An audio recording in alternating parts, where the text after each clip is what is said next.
মুসলমান বন্ধুরা আমার, আবা হাসিবতুম আন্নামা খলাকনাকুম আবাসা ওয়া আন্নাকুম ইলাইনা লা তুরজাউন।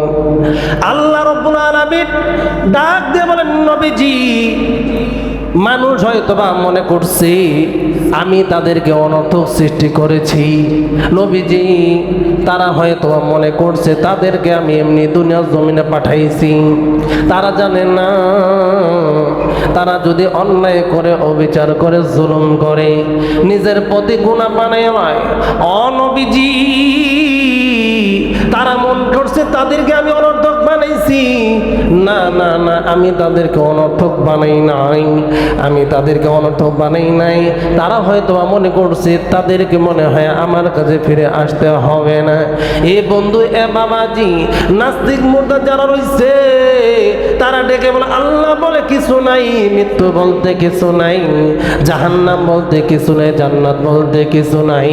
কিন্তু আপনি আমি যারা কৃষক মানুষ আছি, আমি গ্রামের মানুষ, আমরা দেখেছি যখন জমিতে ধান লাগানো হয়, একটা প্রথমে ধান জমির মধ্যে দেওয়া হয়, কিছুদিন পরে ওইখান থেকে গাছ বের হয়, ওই গাছ তুইলা বড় জমিতে দেওয়া হয়, ওখান থেকে একটা দুইটা তিনটা পর্যন্ত দানা বের হয়ে যায়।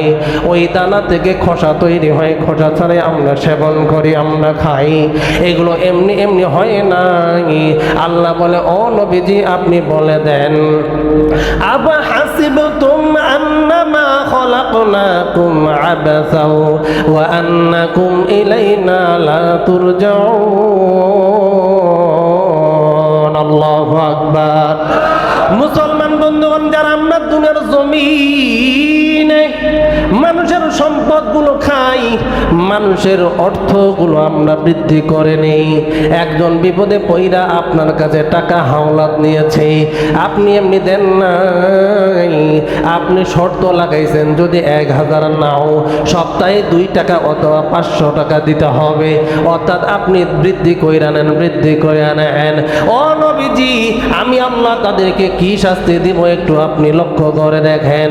জিব্রাইল দেখে বলে, ও নবীজি, আপনি দেখতে পাইলেন এই যে সাগরওয়ালা, আগুনওয়ালা সাগর আপনি দেখতে পাইতেছেন, ওই জায়গায় মানুষগুলো হাবুডুবু খাইতেছে।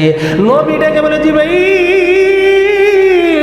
আমি তো কেবলমাত্র সাঁতার কাটনেওয়ালা মানুষ দেখতে পাই না, আমি দেখতে পাই তারা এই আগুনওয়ালা সাগরের মধ্যে হাবুডুবু খাইতেছে, আর বড় বড় পাথরগুলো তারা ভক্ষণ করতেছে। ও জিব্রাইল, একটু বলো দেখি, বলো দেখি তাদের কেন এই শাস্তি দেওয়া হচ্ছে, একটু বলো দেখি। জিব্রাইল বলে, নবী,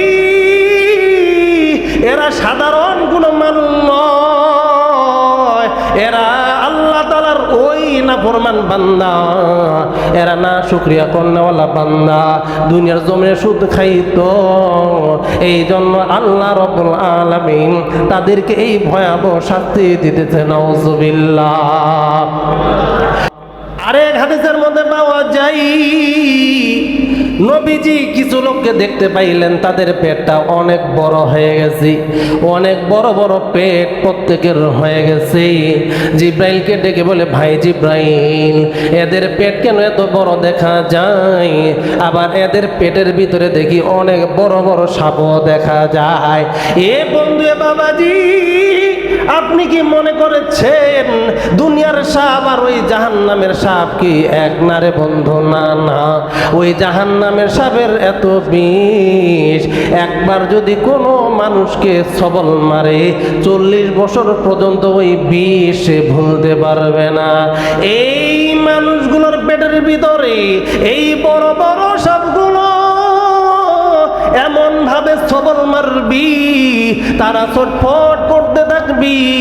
এ বন্ধু, এ বাবাজি, আপনি যারা অবৈধভাবে সম্পদ উপার্জন করেন, একটু দিলের কান লাগায় শুনবেন, মনটাকে একটু নিচু করে দিবেন, মনটাকে একটু নরম কইরা, চক্ষুটা বন্ধ কইরা চিন্তা করবেন। আজকে এই 60 বছরের হায়াতে, 50 বছরের হায়াতে, 30 বছরের হায়াতি আমি কত মানুষের মানুষের সম্পদ চুরি করে খেয়েছি, কত মানুষের সম্পদ আমি ছিনিয়ে নিয়েছি, কত মানুষের প্রতি আমি জুলুম করছি, অন্যায় করছি।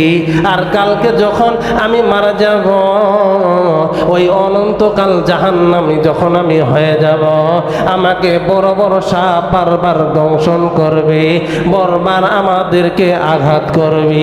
নবীজি সাল্লাল্লাহু আলাইহি ওয়াসাল্লাম ডেকে বলে, ও দুনিয়া মানুষ, এই সুদখোরকে আমার আল্লাহ শুধু জাহান্নামের আগুনে জ্বালাবে না, না না না, তাদেরকে জ্বালানোর পরে তাদের যখন তৃষ্ণা লেগে যাবে, তারা যখন ক্ষুধার্ত হইয়া পানি পানি বইলা চিৎকার করবে, আল্লাহ বলবে, বান্দা দাঁড়া দাঁড়া দাঁড়া, তোর ক্ষুধা নিবারণ করার জন্য আমি পানির ব্যবস্থা করে দিলাম।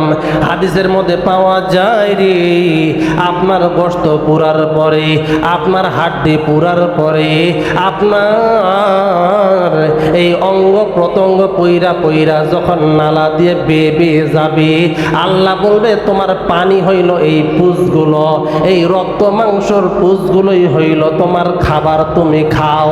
ওই সময় আপনি এত তৃষ্ণার্ত হবেন, ওই পানিগুলো তুইলা তুইলা আপনি যখন গলার ভিতরে ঢুকাবেন, ঢুকার সঙ্গে সঙ্গে পায়খানা রাস্তা দিয়ে নারী বুড়ি কইলা কইলা বের হবে। নাউজুবিল্লাহ। নবীজি সাল্লাল্লাহু আলাইহি ওয়াসাল্লাম ডেকে বলে, দুনিয়ার মানুষ, জাহান্নাম কত ভয়াবহ তোমরা যদি কল্পনা করতা, কঠিন কিয়ামতের ময়দানে, হাসরের ময়দানে আল্লাহ রাব্বুল আলামিন জাহান্নামকে মাঠে নিয়ে আসার অনুমতি দিবে।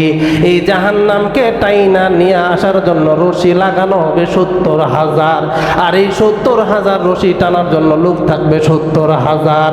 এই জাহান্নামকে যখন এই হাসরের ময়দানে টাইনা টাইনা নিয়ে আসবে, কাফের মুশরিক যারা জাহান্নামী হবে তারা ভয়ে আতঙ্কিত হবে। যারা কাফের, যারা মুশরিক, যারা আল্লাহকে মানে নাই, যারা নামাজ পড়ে নাই, যারা হজ করে নাই, যারা যাকাত দেয় নাই, তাদেরকে দেখা এই জাহান্নামের আগুন আরো গর্জন দিয়া উঠবে। ও বন্ধু, ও বাবাজি, এই জাহান্নাম কেন আপনি মানতে চান না? খলিফাতুল মুসলিম সহ বহুত ওলামায়ে কেরাম এই বিষয়ে একমত, সাহাবায়ে কেরামরাও একমত। এই জাহান্নামের আগুন দেখা দেখা অনেক পয়গম্বর ভয় পেয়ে যাবে, আমার কি হবে, আমার কি হবে। এ বন্ধু, এ বাবাজি, এরপরে নবীজি সাল্লাল্লাহু আলাইহি সাল্লাম কি সুদখোরের কাছ থেকে সরাইয়া আবার যখন সামনে নিয়ে যাওয়া হবে, তখন নবীজি তাকায় তাকায় দেখবে রে, আমরা আমাদের বাংলাদেশের মধ্যে দেখতে পাই, বক্তবলি বাজারের মধ্যেও দেখতে পাই, তন্দুর রুটি বানানোর জন্য যে চুলার ডিব্বাটা বানানো হয়েছে, নবীজি সাল্লাল্লাহু আলাইহি সাল্লাম দেখেন ওইখানে কিছু উলঙ্গ মানুষ, কিছু উলঙ্গ পুরুষ, কিছু উলঙ্গ মহিলা ওই পাতিলের মধ্যে আগুনের মধ্যে জ্বলতেছে। আর আমার আল্লাহ রাব্বুল আলামিন কুদরতি ভাবে তাদের লজ্জা স্থানে আগুন ভইরা দিতেছে। নাউজুবিল্লাহ। নবীজি ডেকে বলে, জিবরাইল, এরা কারা? নবীজিকে ডেকে বলে, ও নবীজি, এরা হইল দুনিয়ার জমিনে ওই পাপিষ্ঠ পুরুষ এবং মহিলা যারা নিজের ঘরে স্ত্রীকে রাইখা, যারা নিজের স্বামী বিদেশে আছে এই স্বামীকে রাইখা, যারা পরকিয়া করছে, নিজের স্ত্রী দ্বারা সুখ অনুভব করে নাই, নিজের স্বামী দ্বারা নিজের সুখ অনুভব করে নাই, বেগানা পুরুষের সঙ্গে যে নাই জড়িত হয়েছে, আমার আল্লাহ আজকে তাদেরকে এই আগুনে জ্বালাইয়া তাদের লজ্জা স্থানের ভিতরে আগুন ভৈরা ভৈরা দিতেছে। আমার বন্ধুগণ, নবীজি সাল্লাল্লাহু আলাইহি সাল্লাম আবারও সামনে বেড়ে যায়। নবীজি লক্ষ্য করে দেখে কিছু মানুষের সামনে কাঁচা গোশত পাতিলের মধ্যে আছে। নবীজি লক্ষ্য করে দেখে রে, কিছু পুরুষ এবং কিছু মহিলা রান্না করা গোশত বাদ দিয়া, ওই পাকা গোশত বাদ দিয়া কাঁচা কাঁচা গোশতগুলো খাইতেছে। নবী ডেকে বলে, জিবরাইল, এরা কেন কাঁচা গোশত খায়? এরা কারা? আল্লাহ রাসূলকে ডেকে বলেন, ও নবীজি, এরা হইল দুনিয়ার জমিনে ওই মহিলা, ওই পুরুষ যারা জেনা করছে, যৌবনকে জেনার কাজে ফিরে আনে নাই, তাদেরকে আল্লাহ রাব্বুল আলামিন আজকে কাঁচা গোশত ভক্ষণ করাচ্ছে। নাউজুবিল্লাহ।